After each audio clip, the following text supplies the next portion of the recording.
आज इस वीडियो में हम बात करेंगे Tata digital India fund direct growth.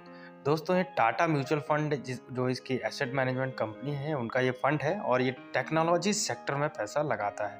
ये इक्विटी बेस्ड फंड है और इसकी जो कैटेगरी है वो सेक्टोरियल फंड्स है। दोस्तों, सेक्टोरियल फंड्स काफ़ी रिस्की हो जाते हैं एक टाइम पे, क्योंकि वो एक पर्टिकुलर सेक्टर में फोकस करते हैं।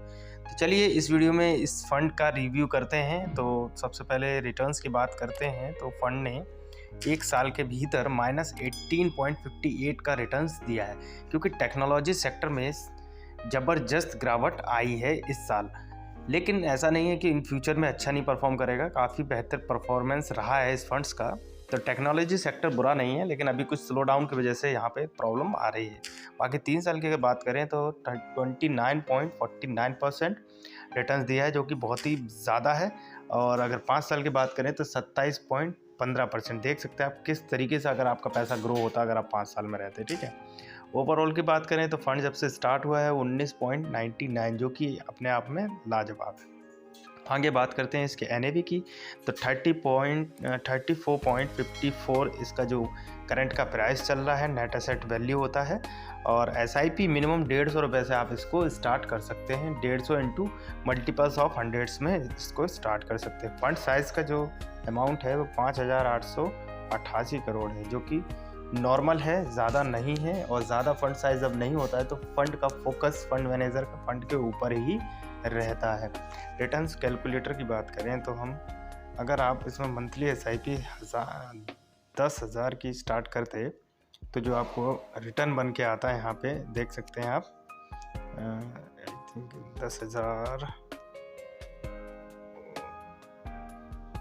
10,000 की एक साल का जो रिटर्न होता आपको वो -9% में जाता। तो आपका जो टोटल कंट्रीब्यूशन हो जाता है इस फंड में 1,20,000 और आपको 1,09,000 रुपये मिल जाते हैं, जो कि नेगेटिव था। 3 साल की अगर बात करें तो आप 3,60,000 जमा कर देते और 5,06,000 तकरीबन आपको मिल जाते हैं। ऑलमोस्ट आपका जो रिटर्न्स है वो 40% से ग्रो हो जाता।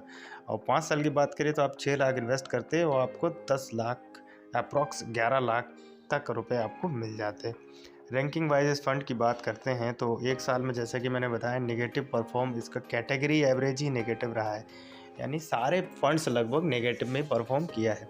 3 साल की अगर बात करें तो 29.4% का रिटर्न्स दिया है इस फंड ने। कैटेगरी की बात करें तो 27.8 का फंड्स रिटर्न्स दिया है।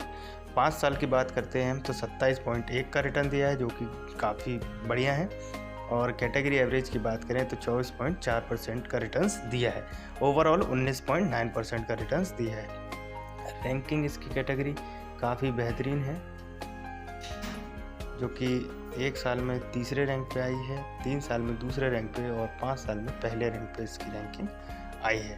टॉप होल्डिंग्स की आगे बात कर लेते हैं, क्योंकि ये टेक्नोलॉजी सेक्टर्स है, तो जो भी इसकी होल्डिंग्स है वो टेक्नोलॉजी बेस पे ही है, टेक्नोलॉजी कंपनियों के ऊपर है।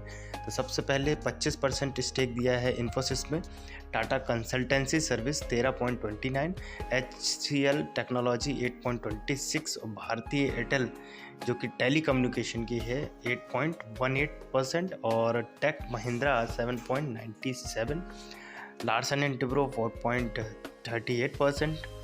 और जैसा कि आप देख सकते हैं ये सारी टेक्नोलॉजी सेक्टर्स में ही पैसा है। होल्डिंग्स की आगे बात करते हैं, 100% पैसा जो कि है इक्विटीज़ बेस है, कुछ कैश भी इनके पास रखा हुआ है। सेक्टर की बात करें तो टेक्नोलॉजी सेक्टर में 80% इन्वेस्टमेंट है, कम्युनिकेशन में 10.3% और अदर 9.5% में इनका होल्डिंग है। दोस्तों, रिस्क रेशियो की बात कर लेते हैं आगे। तो प्राइस टू अर्निंग रेशियो 23.62 का है, प्राइस टू बुक वैल्यू 5.58 का है। प्राइस टू अर्निंग रेशियो थोड़ा सा ज़्यादा है, बुक वैल्यू नॉर्मल है। बीटा की अगर बात करें तो बीटा जब अगर 1 से कम होता है तो काफ़ी बेहतर माना गया है, और यहाँ पे बीटा देख सकते हैं अच्छा है। और अल्फ़ा जो जनरेट हुआ है 5.32 का है। अल्फ़ा जितना ज़्यादा होता है उतना फंड बेहतर परफॉर्मेंस करता है। शार्प रेशियो जितना ज़्यादा होता है उतना अच्छा होता है, और यहाँ पे 0.98 है। तो जो इसका रिस्क एडजस्टेड रिटर्न्स है वो ठीक ठाक ही है। आगे हम इसके बात करते हैं एक्सपेंस रेशियो और टैक्सेशन की। तो एक्सपेंस रेशियो काफ़ी कम है, 3.34% है। एग्जिट लोड 25% आपको लगेगा यदि आप 30 दिन में पैसा निकालते हैं। स्टाम्प ड्यूटी एडिशनल है 1 जुलाई से और 0.05% है, 0.005%। रिटर्न्स की अगर बात करें तो नॉर्मल इक्विटी है तो शॉर्ट टर्म कैपिटल गेन आपको 15% देना होगा और लॉन्ग टर्म कैपिटल गेन आपको 10% देना होगा। लॉन्ग टर्म कैपिटल गेन में एक छूट है जो पहले 1 लाख कैपिटल गेन पे आपको कोई टैक्स नहीं देना, उसके बाद आपको टैक्स पे करना है। आगे फंड मैनेजर की बात करें तो मीता सेट्टी और वेंकट श्यामला, ये दोनों ही फंड मैनेजर काफ़ी बेहतर हैं और इनका 17 साल का एक्सपीरियंस कम से कम इस फंड में रहा है। और इससे सेम इसका जो एक और एडिशनल फंड्स है तो Tata digital India funds direct IDCW, ये दोस्तों फंड वो फंड होता है जो विड्रॉवल प्लान देता है। इसमें क्या करते हैं हम कि सिस्टमेटिक विड्रॉवल प्लान ले सकते हैं या फिर आप कोई एक मुश्त राशि जो आप उस फंड से लेना चाहते हैं क्वार्टर बाई क्वार्टर या फोर्टनाइटली, जैसा भी आपको सूटेबल रहे। फंड हाउस की बात करते हैं तो इंडिया का ये 14वें नंबर का फंड हाउस है और 86 करोड़ रुपए ये हैंडल कर रहा है और ये फंड 1995 से स्टार्ट हुआ है तो फंड भी काफ़ी पुराना है। और इस टेक्नोलॉजी सेक्टर में Nifty IT total return index से इसको कंपेयर किया गया है। दोस्तों आई होप ये वीडियो आपको अच्छी लगी होगी और इस वीडियो में कुछ आपको नॉलेज आपकी बड़ी होगी। तो आप इस फंड में इन्वेस्ट करना चाहते हैं तो अपने फंड एडवाइज़र से सलाह ज़रूर लें। और फंड सेक्टोरियल फंड है तो थोड़ा रिस्की फंड रहेगा, बाकी इन्वेस्टमेंट करने के लिए बेहतर ऑप्शन हो सकता है आपके लिए। वीडियो देखने के लिए दोस्तों धन्यवाद और वीडियो अच्छी लग रही हो तो वीडियो को लाइक कर दें और दोस्तों चैनल को तो सब्सक्राइब कर ही दें।